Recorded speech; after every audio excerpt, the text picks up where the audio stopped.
those will all be in Spanish.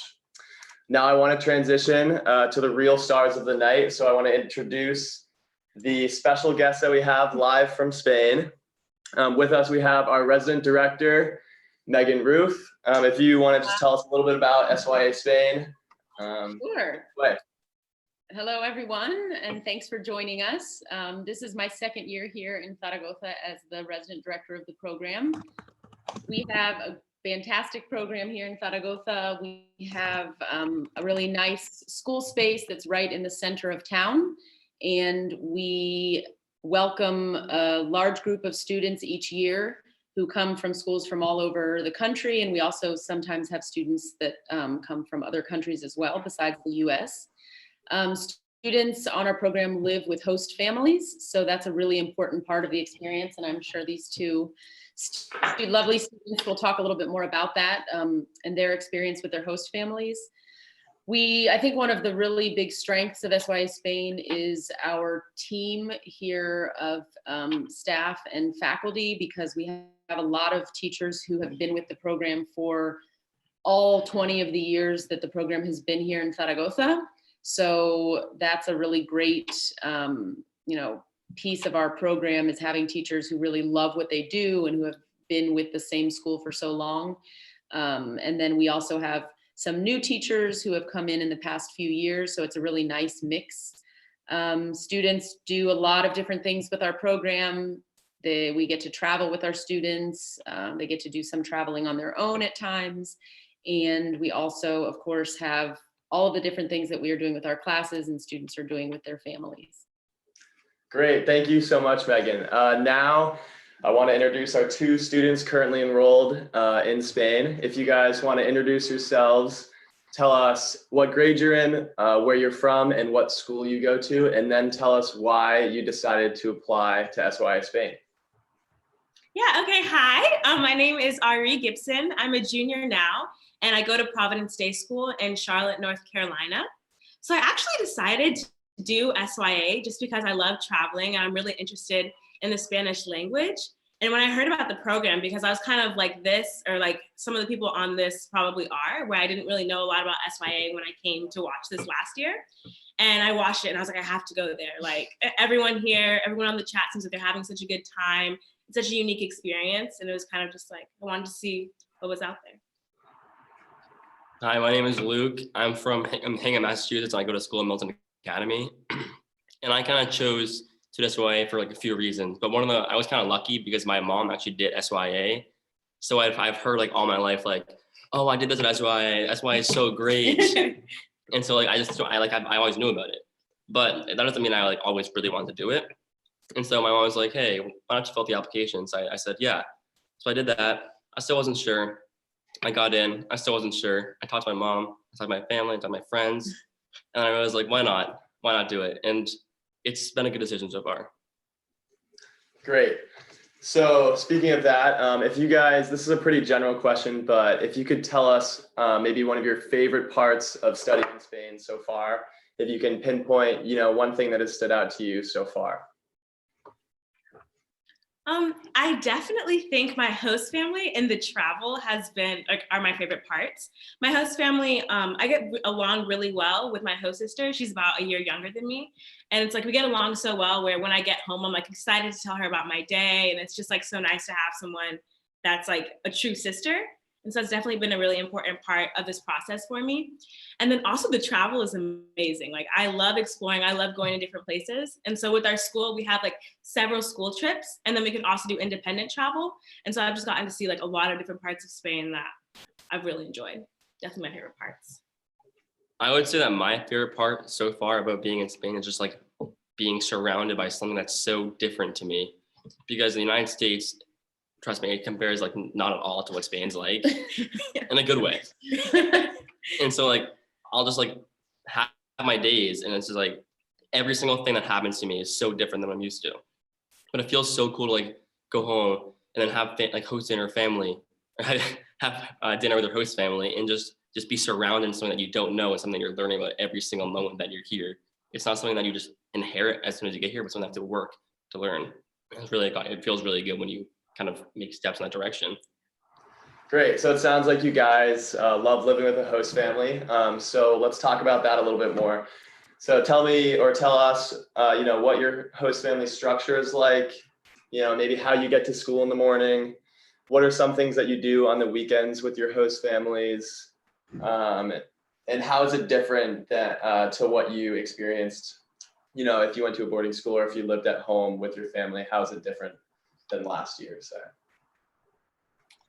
Yeah, so my host family is a mom and her daughter.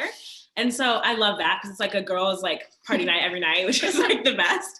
And so her daughter's 15 and we just get along really well. Like we normally eat around 9 every night. And then over the weekends, we'll go to the mall because they know I love to shop. We go on like a lot of trips as well. So like the first month I was here, we went to Barcelona or to Madrid twice. And we visited Valencia all together. So they like to travel a lot, which is nice.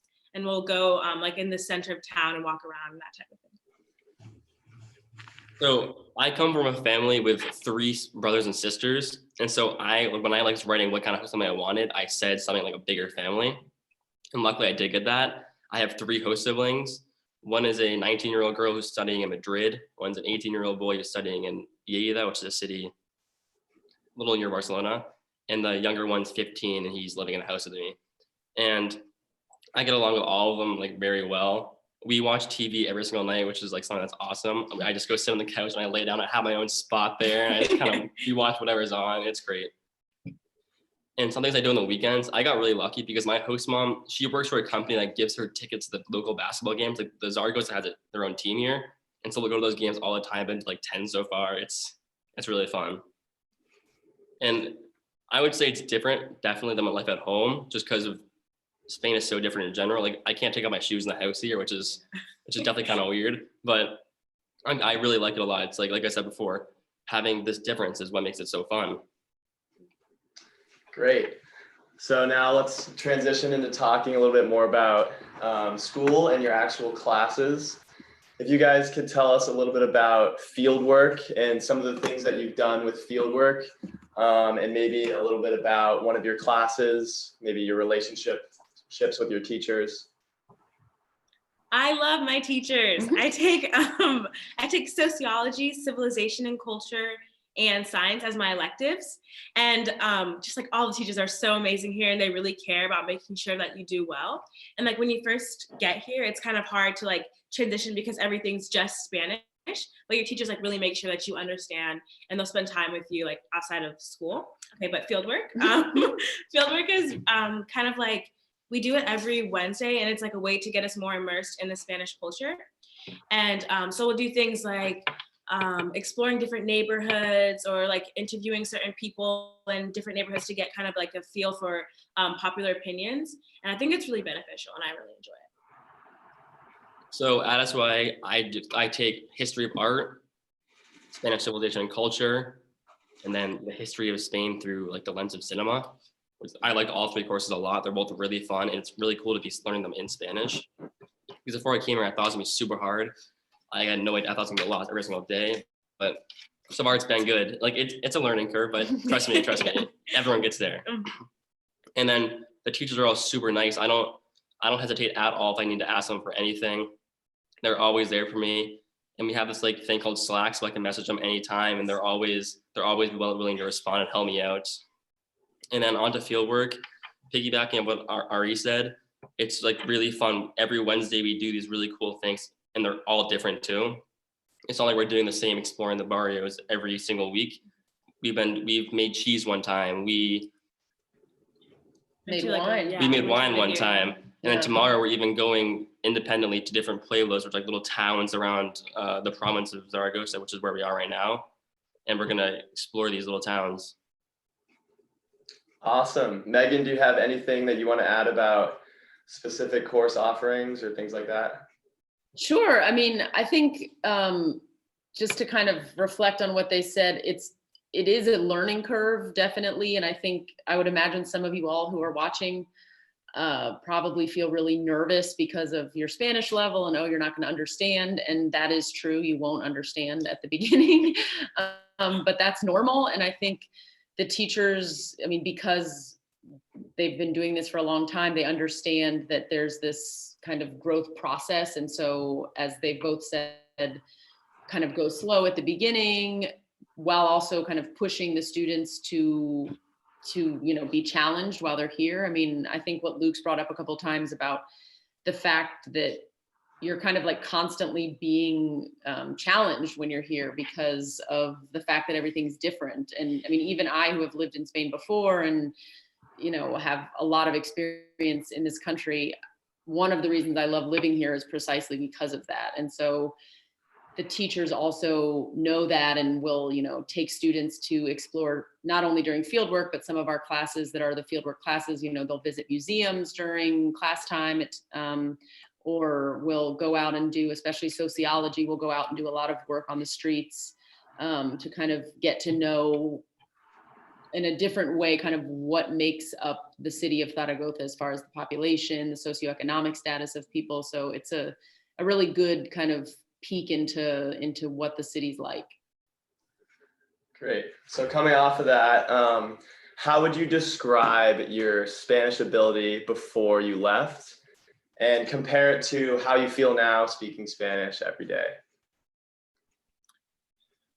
My Spanish is very, my sentence structures were just like, I want to do this. I like to do this. My name, I don't want to say it's basic because I knew some Spanish, but it wasn't developed at all to the level it is now. And kind of in that first month, the progress you see is just so amazing. And you're so proud of yourself for kind of pushing yourself into this environment and knowing that you kind of figured it out, you're starting to figure it out. So I definitely say there's hope for any Spanish level. So I would say that when I first got my Spanish was adequate. It was I had a hard time saying things, but it wasn't I wasn't dying. And I remember certain moments where I would be I would respond to my host, I'm yes. And they asked it again, and I realized they were asking not a yes or no question, not actually respond. But it all works out from there. And something else I've noticed that the learning kind of takes the form of plateaus.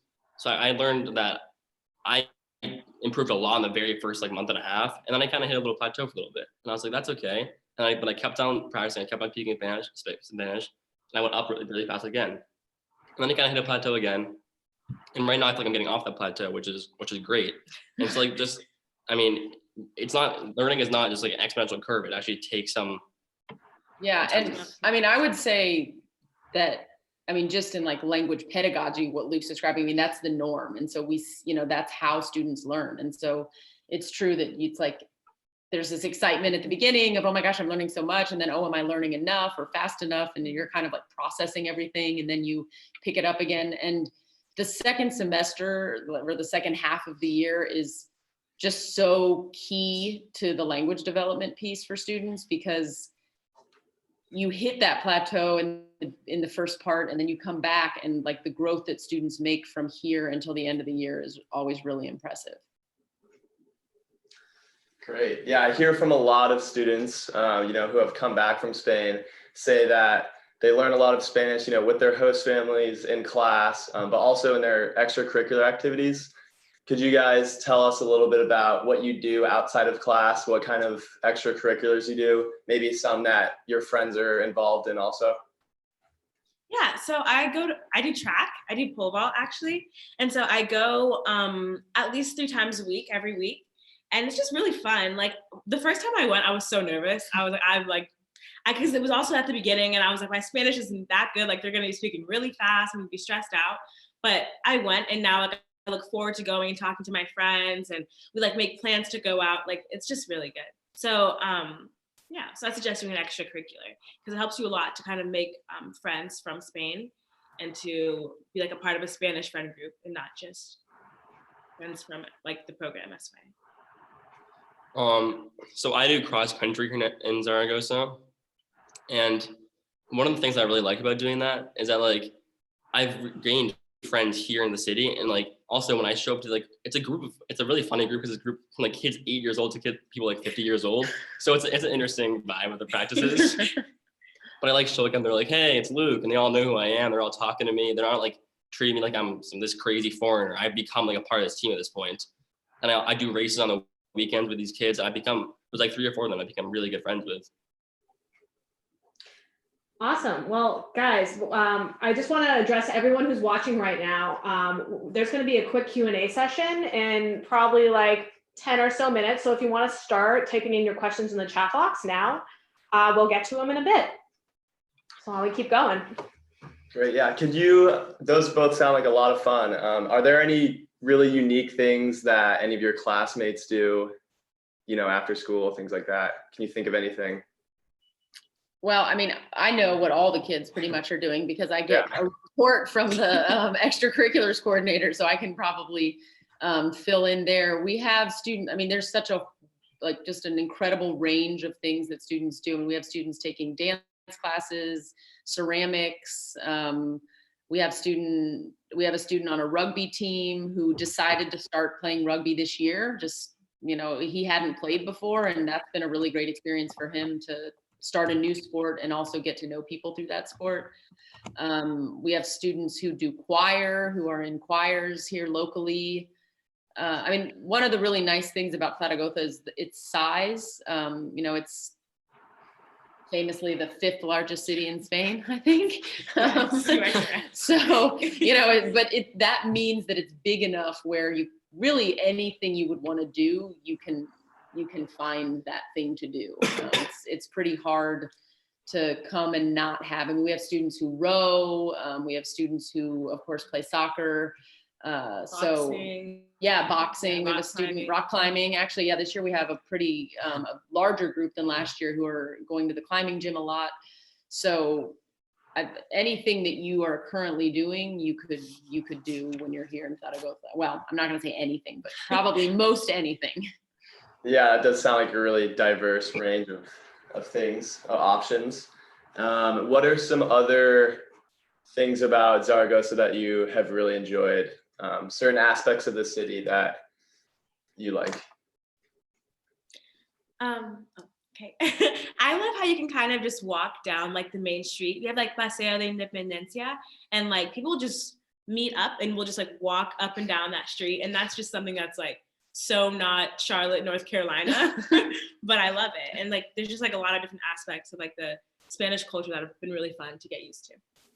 Also, I had never lived in a city before coming here. So it's definitely I really enjoyed actually living in the city. I had no idea what it was going to be like, but I've gotten used to like going up the elevator and going into my little apartment every night. And it's something really cool for me. Also, something that I really like is the public transportation here. It's a really, really easy and fast. I live in one of the more northern parts of the city.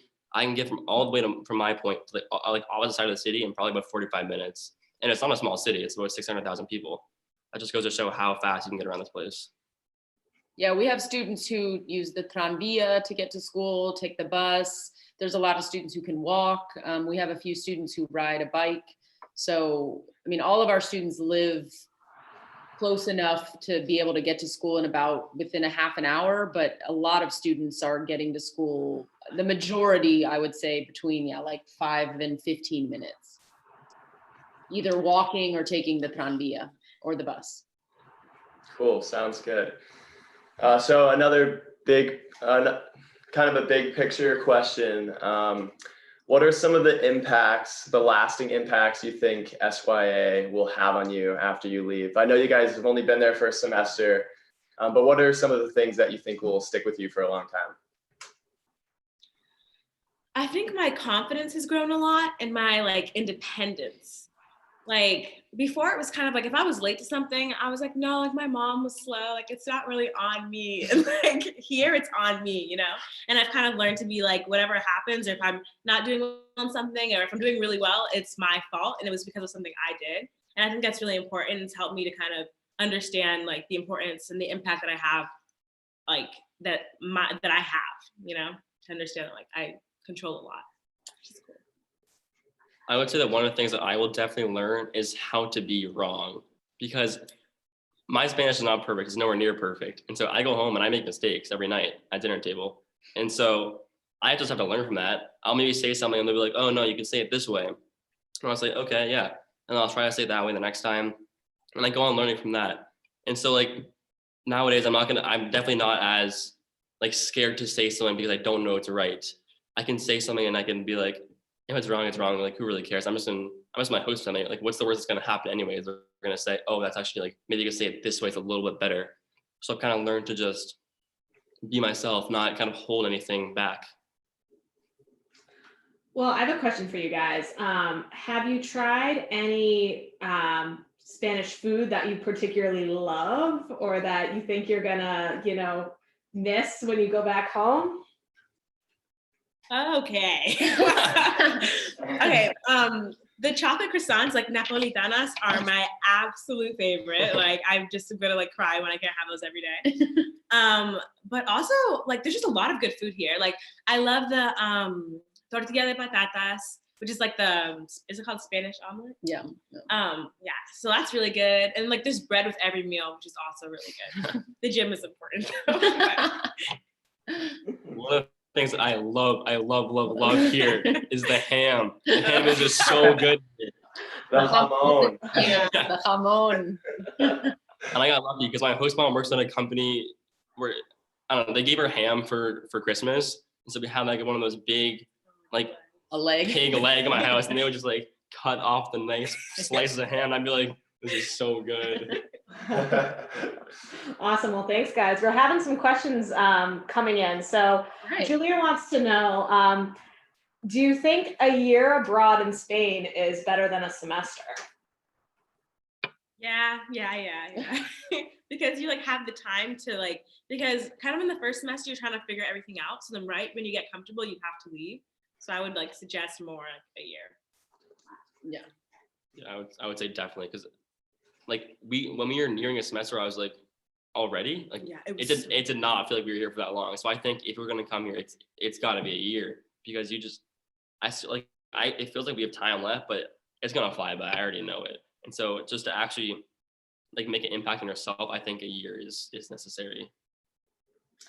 Can you guys talk about what an average school day looks like for each of you? Okay. An average school day. So I get to school, my first class is at 8:30 every morning. And for some people, like we have 2 free periods every day. So some people's free periods are in the morning where they come in at 9:20 instead. But for me, it's always 8:30. Which is good. I'm a morning person, so it's okay. And then I'll have all of my classes every day except for Friday. So I have a total of 6 classes. So that's my 3 electives: civilization, sociology, and science, and then Spanish, English, and math. And then I have each of those for 45 minutes and then 2 45-minute free periods.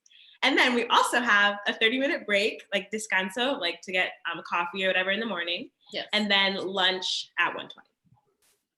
Yes. Okay. And then, so after lunch, we have, I think, 3 more periods. Yes. Is it? And then after that, we finish at about 5 o'clock. And on Mondays, Wednesdays, and Fridays, I go to my cross country practice. On Tuesdays, I do a thing called Joven Erasmus, which is when 8 Spanish kids come to our school and 8 American kids stay, and we have like a debate essentially, where the Spanish kids only speak in English and we only speak in Spanish. So it's like a bunch of different languages being thrown around, and we're just talking about whatever ideas or whatever like current events are happening. And so I'll get home after our cross country. I get home about 8:30, 9, and after Joven Erasmus, I'll get home at about 7 or so. And I'll do homework for a little bit, and I'll have dinner with my host family every single night. And then, as I said earlier, I just go and watch TV with them for about an hour, or how much time I have. And then on the Wednesdays, because we don't follow the normal schedule, it really depends on what we're doing. Some days we meet, at 8:30 if we're taking a bus to another part of this region, or even into another part of Spain. And then some days we'll start a little bit later and, give the students a little bit more time in the morning to sleep. So start around 9:30, give a little bit more of a softer start, kind of depending on what the plan is for that day. Awesome. Thank you, guys. I have a question from Amber. She wants to know about homesickness. Now, I know like over the holidays, that's a common time to start to feel homesickness. Did you guys feel homesick? And if you did, what did you do to cope with it? I didn't like, there was never like a night where I was just like crying, like I miss my family so much. It would just kind of be like like I had to go in and ask someone at a store for something. And I was like, my mom would just do this for me. Like, this is so much work, like that type of thing. But I didn't have like any terrible case of homesickness. It was mainly just like for me not calling my family too frequently, because when I would like group FaceTime and they're all like laughing and smiling with my dog, I was like, okay, like it's the dogs that everybody really misses. Yeah. It's definitely not as bad as you think it's gonna be. Yeah, it's the same for me. I haven't really felt like any really bad homesicknesses yet, which is great to say. I mean, like obviously I miss my family, and I really like it would be great if they were here if I was a dom, but this is a thing for me. So I'm always, what I've noticed, that if I feel like any homesickness, all I have to do is like walk out and just say like, hi to my host dad, and he's like, what's up? And then I'm just not homesick anymore. So it's great. Yeah, and I mean, I would just say, you know, of course, it all depends on each person. I mean, there are students who do experience more in kind of intense homesickness than others, but you know, we all, I think, because the teachers have a pretty close relationship with students and everybody has an advisor, and then I'm also, you know, someone that students can come and talk to. We always encourage students to come to us if they are feeling homesickness so that we can talk to them about it. And I think the most important thing is to just recognize and kind of like feel that, because it's normal, and know that it's just kind of a part of the process, and that what's coming after is worth that feeling. Yeah. Like if anything, like this school is like a new little family. So it doesn't really feel like you're like leaving your other family. It's just kind of like you're taking a little pause and you're kind of incorporating yourself into like a new experience. This school's like definitely helped. Like my teachers I trust a lot, and like I'll tell if I'm feeling a certain way. So.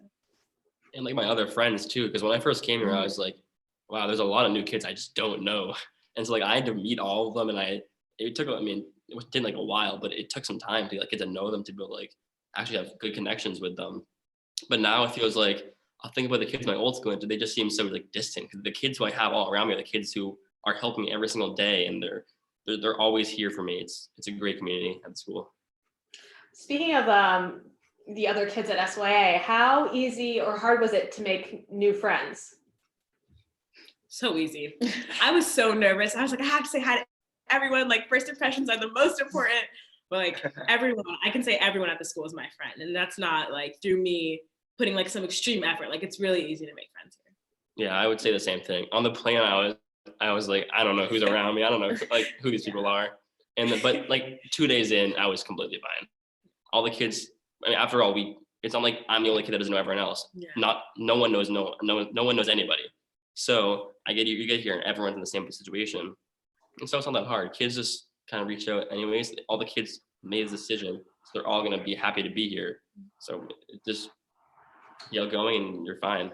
Yeah, I mean, I think that it's, you know, like a special kind of young person who decides to do something like this. And so there's kind of that general vibe of like wanting to meet each other, and a kind of connection between the students just from the minute they meet each other at the airport, because they know that they've all kind of signed up for this adventure that is a pretty rare thing for a high schooler to do. Right, definitely. So Megan, I have a question more geared towards SAT prep. Oh boy. Can you talk about what resources students have available to them when it comes to preparing for the SAT? Yes. Yeah, that'd be great. So we have a great college counselor who is from the US but has been living here in Zaragoza for, I think, 15 years. So she knows she knows the US system well, and has been working with SYA for a long time. So she does a great job of, you know, setting up the test. The kids take the PSAT and the SAT here at school. We have, you know, test books that kids can check out that are in the college counseling office. And she makes sure they get, you know, the practice tests and things that they need, sends links to different resources, right, that you guys can use. And then we also have an external test prep group that it's completely optional. Families opt to do that and to pay for that. And the test prep person comes in, it's from ASI Test Prep, and they come in for a little bit more than a week. So they're here for 2 weekends. So they offer the course over the 2 weekends. And then they also are here throughout the week in between to have individual meetings with kids. And then do you want me to talk about the ACT or? Sure, why not?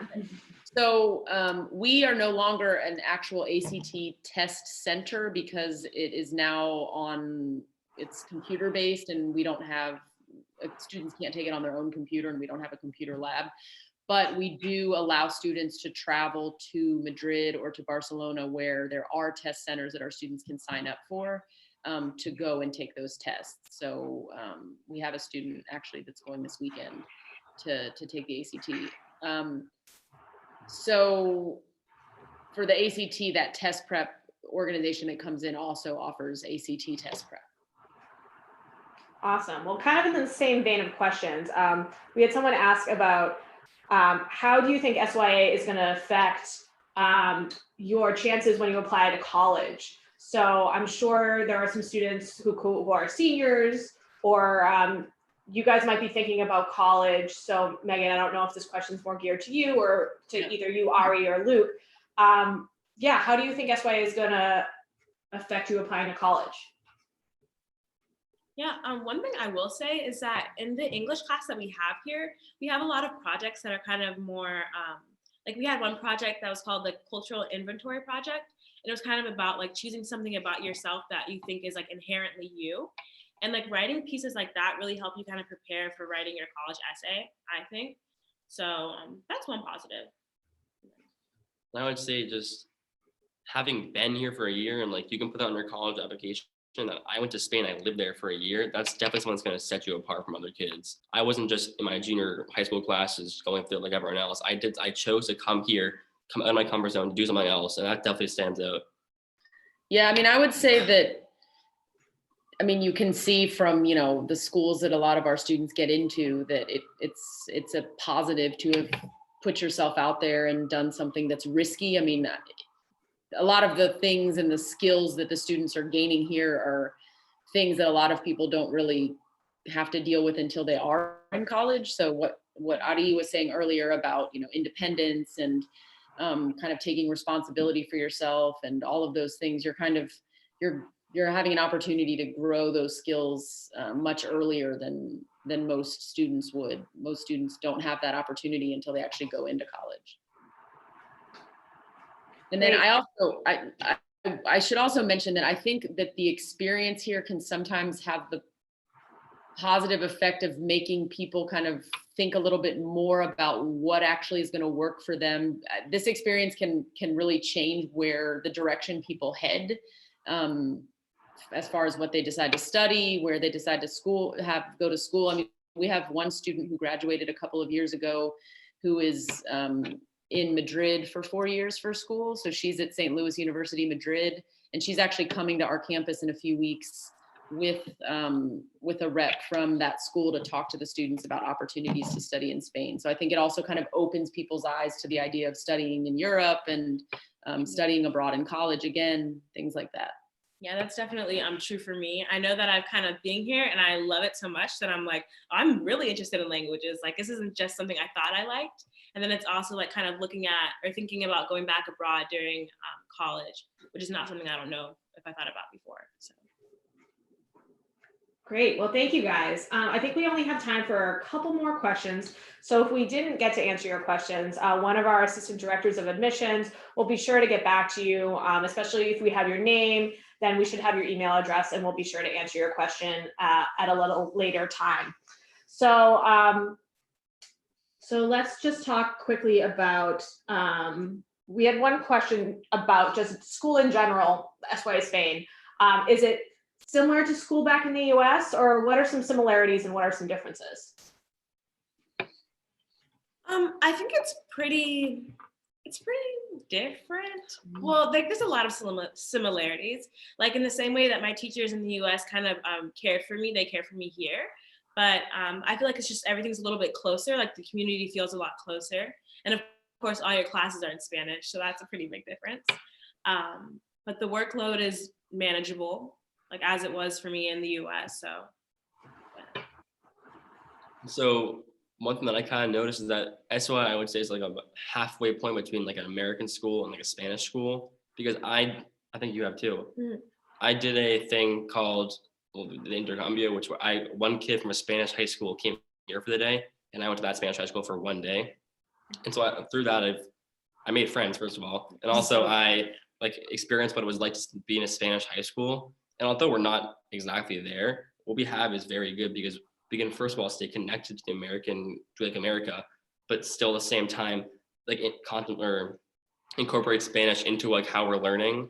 And I've just noticed these tiny differences, but like how we're learning, that it really relates to Spanish the way that I noticed when I went to the Spanish school.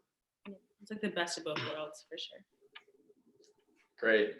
If you guys had one piece of advice for a student in the US that is considering SYA Spain next year, what would you say to them?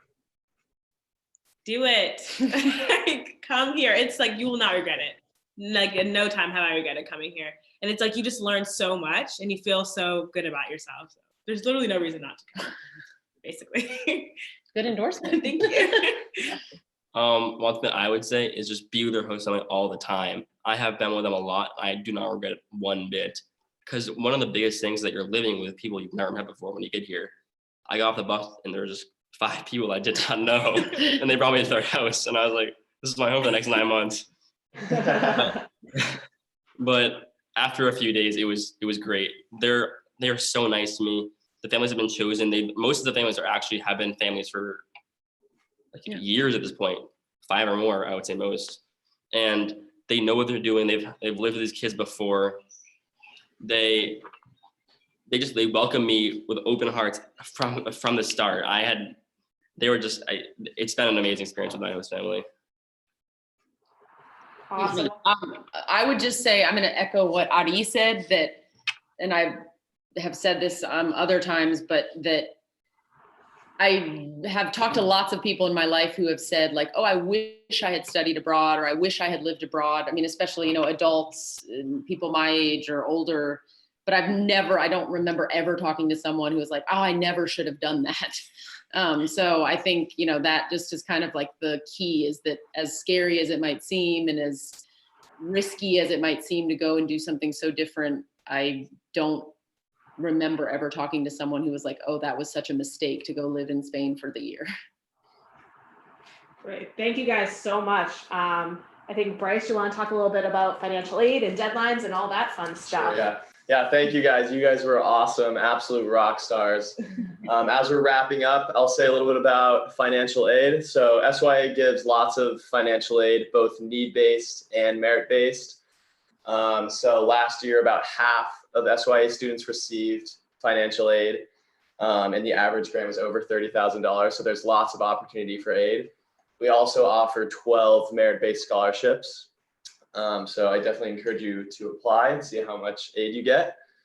Thank you to those who have already applied for next year. And I hope that you look forward to filling the shoes of these two.